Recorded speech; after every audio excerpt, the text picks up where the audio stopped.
थोड़ी देर के लिए हम परमेश्वर के वचन को देखें।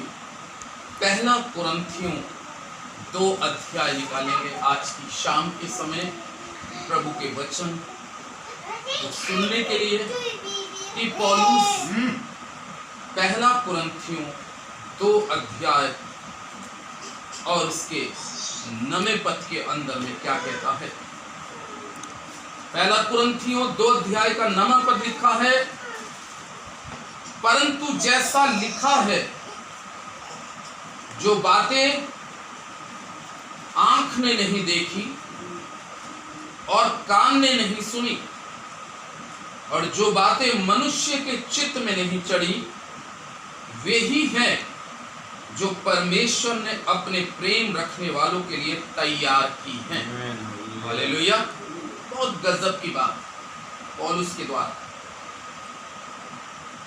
इस वचन के लिए अपने मन को तैयार करेंगे, दुआ करेंगे, खुदा बाप वचन को समझने के लिए हमारी आत्मिक समझ दे कि हम तेरी बातों को जान सके। स्वर्ग शक्तिमान हमारे जीवित परमेश्वर यहोवा, सनातन काल के परमेश्वर, सृष्टि के रचयिता, उद्धार की चट्टान प्रभु, हम तेरे पास आते हैं, अपने आप को तेरे आगे शून्य करते हैं, नम्र करते हैं और चाहते हैं प्रभु आज के वचन का प्रकाशन तेरे लोगों पे जाहिर हो और हम इस वचन को समझ सकें। प्रभु आज दुआ करते विशेष भाई शेखी जो भी अभी कुछ समय के बाद में अपनी यात्रा करते हैं प्रभु, अपनी जॉब के लिए जा रहे हैं प्रभु, तो उनके साथ होना, मदद करना चाहते हैं। इस वचन पर तेरी आशीष मांगते थे यीशु के नाम से, आमीन। हालेलुया। पौलुस एक बहुत अच्छी बात कह रहा है।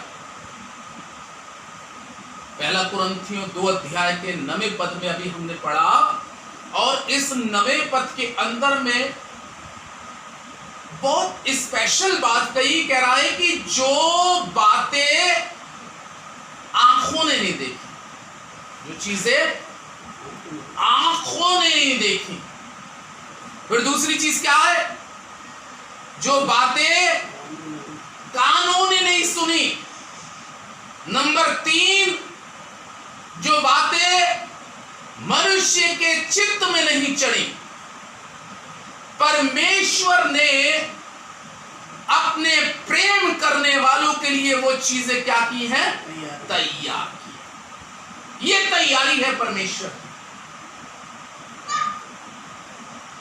अब मैं इन 3 चीजों के बारे में आपको थोड़ा सा बताऊं समय के मुताबिक। पहली चीज कि जो चीज आंख ने नहीं देखी, पहली चीज जो आंख ने नहीं देखी। बाइबल के अंदर में एक परमेश्वर का भक्त था जिसका नाम शमौन था। शमौन ने मालूम है अपनी मृत्यु का दिन जो मांगा कि कब तक मुझे परमेश्वर जिंदा रहने की तौफीक दे, जब तक मैं अपनी आंखों से उद्धारकर्ता को देख ना लूं। हालेलुया। बाइबल में लिखा है बेशक उसकी जिंदगी का एक लंबा समय प्रार्थनाओं में गुजरा, उसका एक लंबा अर्जा प्रार्थनाओं में गुजरा और उसकी परमेश्वर के आगे ये मिन्नत थी कि एक समय आए कि मैं अपनी आंखों से देख सकूं उसको। लेकिन उस समय खुदावन यीशु मसीह मानव का रूप धारण करके पृथ्वी पे नहीं आया था, लेकिन शमौन की इच्छा थी कि ये आंखें क्या कर सके, उसको देख सके। हालेलुया। हम विश्वास को या विश्वास की जो परिभाषा है या विश्वास किसको कहते हैं प्रभु के लोगों, आज हमें इस चीज को जानना बहुत जरूरी है कि विश्वास किसे कहते हैं। अब जैसे मैंने शमौन का उदाहरण दिया कि शमौन एक लंबे पीरियड से प्रार्थना में और उसकी इच्छा या उसकी मनोरथ थी कि मैं अपनी आंखों से उद्धारकर्ता को देख सकूं। लेकिन ऐसा नहीं था कि जिस दिन उसने प्रार्थना करी उसी दिन वो दिख गया। एक लंबा समय गया और एक लंबे समय तक वो कैसा रहा? अपने विश्वास में कायम रहा। बाइबल कहती है एक समय आया कि उसका विश्वास जो था 3 चीजें पौलुस कहता है स्थायी हैं। 3 चीजें स्थायी हैं। 3 चीजें क्या स्थायी हैं? प्रेम, विश्वास और आशा। इसके लिए बाइबल कहती है कि ये तीनों चीजें स्थायी हैं। और शमौन प्रेम में बना रहा प्रार्थना के साथ, विश्वास में बना रहा प्रार्थना के साथ, और आशा में बना रहा। हो सकता है कि उसको एक लॉन्ग पीरियड, लंबा समय, एक लंबा समय हो सकता है कि उसको उस उद्धारकर्ता को देखने के लिए एक लंबा समय उसने व्यतीत किया। लेकिन फिर भी उसको मालूम था एक दिन ये आंखें उसको जरूर देखेंगी। एक दिन ये आंखें उसको जरूर देखेंगी। और परमेश्वर का जीवित और पवित्र कलाम इस प्रकार से कहता है कि एक समय ऐसा आया, उसको कानों में ये मैसेज आ गया और उसके पास में, शमौन के पास में यीशु मसीह को लाया गया। बाइबल में लिखा है कि उसको आशीष दे। और वो आंख एक समय क्या हो सकी? देख सकी। आज हो सकता है कि हम किसी चीज के लिए या आप किसी चीज के लिए एक लंबे अरसे से प्रार्थना करते आ रहे हैं और हमसे कोई या आपसे कोई ऐसा व्यक्ति आके नहीं कह रहा भाई वो जगह देख ली है, वो घर देख लिया है, वो जॉब दिख गई है। शायद हो सकता है किसी ने आज तक ऐसे शब्दों का प्रयोग या ऐसे सहानुभूति शब्द आके हमसे ना कहे हों, लेकिन उसके बावजूद भी हमें विश्वास, प्रेम और आशा में स्थिर रहना बहुत जरूरी है। जैसे शमौन एक समय आया कि उसकी आंखों ने जब उद्धारकर्ता को देख लिया, तब उसके जीवन के अंदर में मानो एक बड़ी खुशी का पल आया कि मैं अपने जीते जी जिसकी चाहत मैंने रखी थी उसको मैं अपनी आंखों से देख सकता। हालेलुया। जो आंखों ने नहीं देखा था। लेकिन इसका मतलब ये नहीं है, अभी रात का समय है, रात का समय, अगर आप इस समय बाहर निकल के देखें तो सूरज दिखाई नहीं देगा। इस समय सूरज दिखाई नहीं देगा। इसका मतलब ये नहीं है कि सूरज है नहीं। इसका मतलब ये नहीं है कि सूरज नहीं है, सूरज है। और एक दिन क्या होगा, वो कुछ घंटों के बाद वो क्या होगा, दिखाई देगा, आंखों से दिखाई देगा। पहली चीज इसको बोलते हैं, इब्रानियों की पुस्तक के अंदर में संत पौलुस ने कहा विश्वास अनदेखी वस्तुओं का प्रमाण है। यानी कि जो चीज हमारे देखने में नहीं आती लेकिन उसके बावजूद भी हम बड़ी आशा के साथ, फिर तो ऐसा भी वचन आया है कि अंतिम समय में क्या होगा, जब तुरी फूकी जाएगी, यीशु मसीह आएगा, तो कलाम कहता है हर एक आंख उसको देखेगी, हर एक आंख उसको देखेगी। प्रभु के लोगों, आज हो सकता है बहुत सी आंखों ने यीशु मसीह को ना देखा हो, और धन्य वो आंखें हैं जो यीशु मसीह को देख चुकी हैं, लेकिन इसका मतलब ये नहीं है कि प्रभु के लोगों, आज यदि हमने अपनी आंखों से यीशु मसीह को नहीं देखा, या हमारे जीवन के बहुत से पेंडिंग में काम पड़े हुए हैं जो अभी हमें दिखाई नहीं दे रहे। हो सकता है अलग अलग इंसान के अलग अलग काम हो सकते हैं जो अभी तक दूर तक क्या नहीं हो रहे, दिखाई नहीं दे रहे। इसका मतलब जो चीजें हमें दिखाई नहीं दे रही है, लेकिन परमेश्वर के पुत्र प्रभु यीशु मसीह को मालूम है कि एक समय आएगा वो चीज आपको हमको दिखाई देगी। लेकिन अपने विश्वास, प्रेम, आशा के साथ दूसरी चीज उसने कही जो कानों ने नहीं सुना। हालेलुया, जो कानों ने नहीं सुना। किसी ने आके कानों में कोई अच्छा शुभ संदेश नहीं दिया। अरे भाई, जितने समय से मेरी बहन, जितने समय से तू प्रार्थना कर रही थी विश्वास के साथ, प्रेम में रहकर, आशा रखते हुए, आज तेरी प्रार्थना सुन ली। हो सकता है किसी ने आज आकर हमसे या आपसे जिन शब्दों को सुनने के लिए हमारा मन व्याकुल है, या जिन खुशखबरी संदेशों को सुनने के लिए हमारे कान हर समय कोई आए हमारी ये बड़ी मुसीबत को कह दे, भाई आज तेरे लिए गुड मैसेज है, ये तेरे लिए गुड संदेश है, आज मैं तुझे ऐसी बात सुनाता हूं कि तेरे जीवन के अंदर में खुशी आ जाएगी। हो सकता है अभी तक ये कानों ने कुछ अच्छा संदेश या शुभ संदेश हमने अपने आप के लिए नहीं सुना, लेकिन उसके बावजूद भी ये प्रार्थना कर रहे हैं, ये विनती कर रहे हैं, एक दिन तो जरूर कोई ना कोई आके कहेगा, भाई तेरे लिए, मेरी बहन तेरे लिए, तेरे बच्चों के लिए एक खुशखबरी है कि खुदा ने तेरी प्रार्थना को सुन लिया।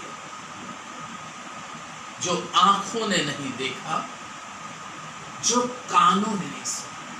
कलाम लिखा है पहले शमूएल की पुस्तक के अंदर में 16वें अध्याय 16वें पद और 17वें पद के अंदर में बाइबल में लिखा है, हन्ना बड़ी व्याकुलता के साथ, कलाम में लिखा है, रो रो के प्रार्थना कर रही थी। अंतिम प्रार्थनाओं में तो वचन इस प्रकार से कहता है कि उसके केवल होंठ ही हिलते दिखाई दे रहे थे, उसके आंसू इतने बह चुके थे और अपने गले से आवाज वो प्रार्थना में इतनी निकाल चुकी थी कि लास्ट में कलाम कहता है केवल उसके होंठ याजक एली को चलते हुए दिखाई दे रहे थे, चलते हुए दिखाई दे रहे थे। याजक, कलाम कहता है, सोचने लगा ये स्त्री जो इतने समय से इस तरीके से रो रही है, विलाप कर रही है, आंसू बहा रही है, वो सोचने लगा ये काय में है, नशे में। कहने लगा अपने नशे को उतार। पहला कान में जो शब्द आया वो उसके लिए दुख भरा शब्द आया। कैसा आया शब्द?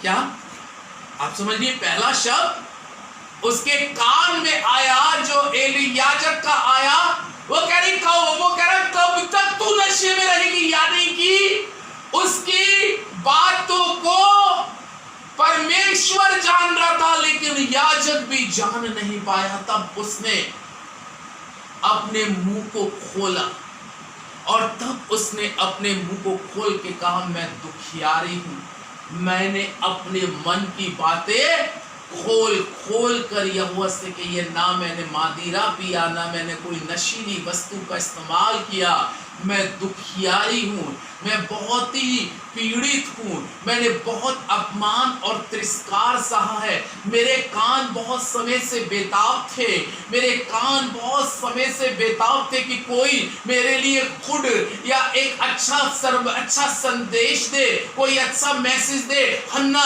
तेरे दुख दूर हो गए, तेरे मेरे जीवन में खुशी आने को तैयार है, लेकिन तूने कहा मैं नशे में हूं। तब परमेश्वर के आत्मा ने एली को अगुवाई करी और कहा कि तू इससे कह दे कि तुझे परमेश्वर मन चाह क्या दे, वर दे। हालेलुया। जो बातें आंखों ने नहीं देखी और जो बातें काफी समय से हन्ना कानों में सुनने के लिए क्या थी, बेताब थी, लेकिन फिर भी खुदा में लगी हुई थी, फिर भी प्रार्थना में लगी थी। शमौन फिर भी प्रार्थना के अंदर में लगा हुआ था। ओ लगातार लगातार लगातार प्रार्थना में लगातार। इन दोनों के जीवन में अगर हम बात करें, एक अपनी आंखों से देखना चाह रहा है और एक कानों से क्या करना चाह रहा है, सुनना चाह रहा है। एक की इच्छा है कि मैं अपनी आंखों से उद्धारकर्ता को देख लूं और एक की इच्छा है कि कोई मेरे को कह दे कि परमेश्वर ने तेरी दुआओं को सुन लिया। पौलुस बड़ी गजब की बात कहता है, जो बातें आंखों ने नहीं देखी, और नंबर 2 जो कानों ने नहीं सुनी, नंबर 3 जो चित्त पर नहीं चढ़ी, जो चित्त पर नहीं चढ़ी। तीसरी चीज, कभी कभी हम सोचते हैं कोई हमसे बहुत दिल से प्यार करने वाला नहीं व्यक्ति है, कोई हमको दिल से प्यार करने वाला नहीं है। प्रभु के लोगों कोई बात नहीं, कोई बात नहीं। लेकिन अगर हम प्रार्थना में, भक्ति में लोलीन है, किसी के चित्त में हम चढ़े या ना चढ़े, लेकिन परमेश्वर के चित्त में एक दिन हम जरूर चढ़ेंगे। आमीन। ये मैं बिल्कुल फैक्ट बोल रहा हूं। हम अगर किसी के दिल में चढ़े या ना चढ़े, इसकी इतनी परवाह नहीं। अगर आज कोई हमें दिल में चढ़ा भी लेगा तो हमें दिल से गिरा भी सकता है, उतार भी सकता है। नंबर तीसरी चीज, कलाम में लिखा, जो बातें तुम्हारे चित्त में भी नहीं आई, जो बातें तुम्हारे चित्त में भी नहीं चढ़ी। लेकिन क्या मालूम है, दाऊद के लिए परमेश्वर ने क्या कहा, मेरे मन के मुताबिक, मेरे हृदय के मुताबिक एक शख्स मुझको क्या हो गया, मिल गया। दाऊद को तो नहीं मालूम था कि मैं किसी के चित्त में चढ़ चुका हूं। हालेलुया। उसको नहीं मालूम था। वो तो पूरे खुले मन से अपनी खुदा की आराधना करने में लौलीन था। उसको नहीं मालूम था कि किसी के हृदय में मैं चढ़ रहा हूं, किसी का मन मेरे ऊपर में लग चुका है। यिर्मयाह 1 में लिखा है, यिर्मयाह से परमेश्वर का वचन कहता है कि जब मां के गर्भ में आने से पहले ही मैंने तुझ पे क्या लगा दिया, चित्त। हालेलुया। देखिए कौन, किसके मन के अंदर में हम चढ़ रहे हैं हमें नहीं मालूम। लेकिन यिर्मयाह की पैदाइश भी नहीं हुई, लेकिन खुदा कह रहा है मेरे चित्त में तू चढ़ चुका। दाऊद मेरे मन के मुताबिक व्यक्ति है। हालेलुया। जो बातें हमने नहीं देखी, जो बातें हमने नहीं सुनी, और जो बातें हमारे चित्त में नहीं चढ़ी, लेकिन अब चौथी चीज परमेश्वर का वचन कहता है कि परमेश्वर अपने प्रेम करने वालों के लिए वो चीजें क्या कर रहा है, तैयार कर रहा है। हालेलुया। कुछ चीजें ऐसी होती हैं जो इंसान को ऐसे मिलती हैं जिसका अनुमान नहीं लगा पाता। मतलब जो चीजें हमारी आंखों में आ चुकी कि ये चीज तो मुझे मिलनी है, कानों में कंफर्म हो चुका है ये चीज तो मिलनी है, चित्त पे चढ़ चुकी ये चीज मिलनी है। लेकिन कुछ चीजें खुदा ने अपने भक्तों के लिए, अपनी प्रजा के लिए कुछ चीजें ऐसी रख छोड़ी है, जो कलाम कहता है कि जो उससे प्रेम करते हैं, मैंने अपने प्रेम रखने वालों के लिए उत्तम चीजें क्या कर रखी है, तैयार कर रखी है। वो तैयारी कुछ कर रहा है, अभी हमें उसकी तैयारी बहुत सी चीजों की कभी कभी नहीं दिखती। लेकिन इसका मतलब ये नहीं है कि हमें नहीं दिख रही, या हमारे कानों में नहीं आ रही, या हमारे चित्त में नहीं चढ़ रही, लेकिन तैयारी कौन कर रहा है? आप समझ रही? तैयारी कौन कर रहा है? परमेश्वर तैयार कर रहा है। और जो चीजें परमेश्वर तैयार कर रहा है हमारे लिए, वो अभी हो सकता है वर्तमान समय में मुझे और आपको नजर नहीं आ रही। बहुत सी चीजें हमें लाइफ के अंदर में नजर नहीं आती, लेकिन वो चीज परमेश्वर अपने प्रेमियों के लिए क्या कर रहा है? तैयार कर रहा है। यीशु मसीह मालूम है क्या कहते हैं? एक पद स्मरण आता है, इस पद को और पढ़ेंगे रोमियो की पुस्तक में। रोमियो की पुस्तक में देखें तो परमेश्वर का पवित्र वचन एक बहुत अच्छी बात कहता है। 8 अध्याय 26 और 27 पद में, रोमियो 8 के 26-27 पद को पढ़ रहा हूं मैं।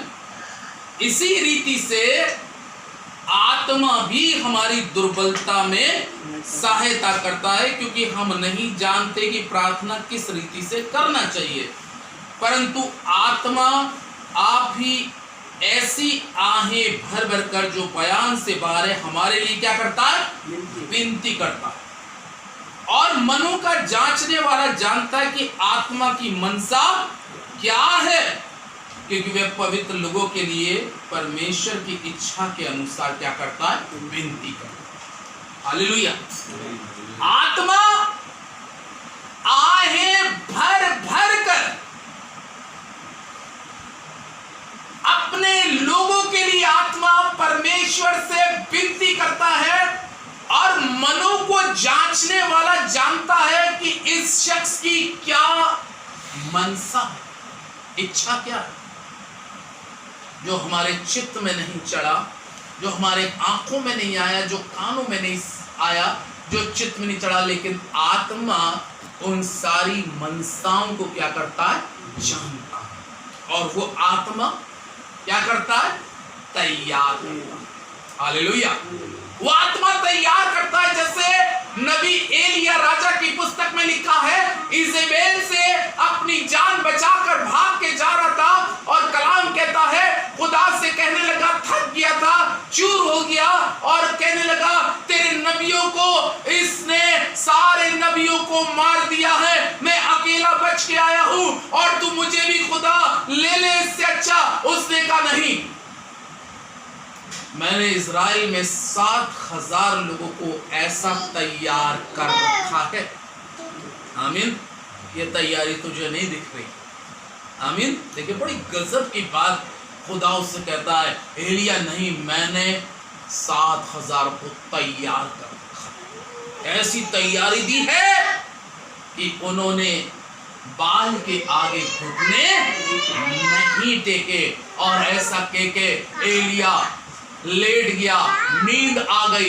परमेश्वर ने उसके लिए क्या तैयार किया मालूम है? एक बेहतरीन रोटी तैयार, सुराही के अंदर में पानी रख के तैयार रोटी लिखा है।